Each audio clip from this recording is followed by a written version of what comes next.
Not only do I think there's more land on the outside, I think there's more land on the inside, in the North Pole. I think there's a continent in the North Pole, right? What cultures call the Garden of Eden, Hyperborea, Agartha, I think is at the North Pole. There's a lot of literature and research around this. There are even maps that were cartographed in the 1800s. And are we allowed here? There isn't a treaty not allowing people to go there, but it's difficult to go there. When we tried to go there, we couldn't get any pilots, we couldn't get any sailors who would even discuss going beyond 85 degrees latitude. Why is that? Because what happens is apparently all communications are lost. So when you get to a certain point, 85 And does degrees, this also sync with the round Earth? with the round Earth, yeah. So you also, people just don't go there even though when the Earth is round? Even if the Earth is round, no one has been to the 100th degree right on top. No one's been? No, not officially. You're made with the plane. We need to get there. Let's fly there. Let's go there. Beyond the Aurora Borealis, right to the 100 inside. The problem is, what people say is, the magnetics of your plane start to gyrate. They start to lose their compass. Yeah. Because there's high frequency of magnetism at the center. Yeah. People haven't gone there or can't go there. Yeah. Again, Admiral Byrd, the same guy who went on the outside, claims to have gone on the inside and met beings there. Human looking? Human looking. Wow. If someone said to me, let's get on a plane and let's fly to this place at the center, let's try and get there. But we might crash on the way because of the magnetics and all that. I'll say let's do it. You'd do it? Oh, definitely. In a heartbeat. So for me, when I stand and I think to myself sometimes, let me question this.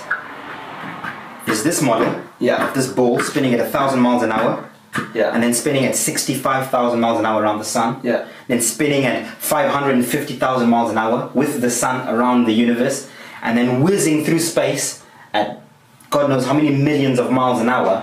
Right now, this is all happening, and I can't feel or sense any of it. Right? To me, that makes no sense. So this would be the Earth sitting on the waters. And around each of these realms, there's an electromagnetic torus field, what NASA calls the Van Allen belts. So that rocket that you spoke about earlier hit the belt? Yeah, the Van Allen belt, the electromagnetic radiation field. So I don't think the dome is a solid, glass bowl. So it's not like the Truman Show. No. It's an energy field. And even NASA, and this is what a lot of people, NASA, in one breath, they say we can't get past the Van Allen belts. We've never been to space because we can't get past that. But we're working on technology to get past it. You then ask, so how did you go to the moon? The moon is supposed to be beyond the Van Allen belts. How did you do it in 1968, 50 something years ago? But you're saying now you can't do it. Right? So I think when they say we're going into space, I don't think they're going beyond this, because this would be outer space. They're just going really high up into the thermosphere. So if you're up here and you're looking down, this is where the ISS is. It's in high Earth orbit, inside the electromagnetic Van Allen belt. So they're not actually going beyond it. So our sun and moon are small and local to us.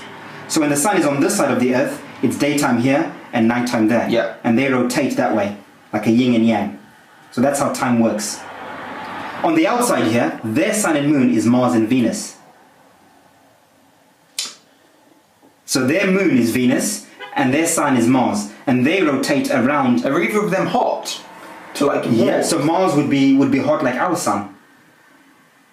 So Mars is a sun like we have our sun, Apollo. Right? And Venus would be a moon like we have our moon. On the outside, their sun and moon is Saturn and Jupiter. So Saturn is the sun of this and this is round. What you teach your children? Absolutely. And Venus is, Jupiter is the moon of this realm. So they regulate time and space and matter. Pluto, that's not a planet anymore. No, it's not. No. Not for you either. That's why I've stopped here. If there were more planets, then I would be able to syncretize that with this model. Do you think there is more planets? We just can't see them yet? Possibly. So again, this ending here isn't really an ending, it's just that you can picture at the moment. That's Yeah, well, the information that I have goes on and on. could go on and on. It could. Someone just needs to walk in here and say, right, Martin, you're an idiot. Let's get on a plane. I'll show you that this doesn't exist. And then you'll be like, cool. I'll be like, let's do it. Let's go. Show me. Prove it. Let's explore. Right? Let's prove this wrong. That's what science is about. Science is about discovery, right? For sure. So this is a scientific theory. Prove me wrong. Prove me wrong. Let's go on a plane. Let's get on a boat. Let's sail to these places. If we get to the North Pole and there's nothing but ice and we go over the North Pole, the 100th degree latitude, and come out the other way, I'll come back and say, oh, I was wrong. And you genuinely don't mind if you were proven wrong? I want to be proven wrong. Okay.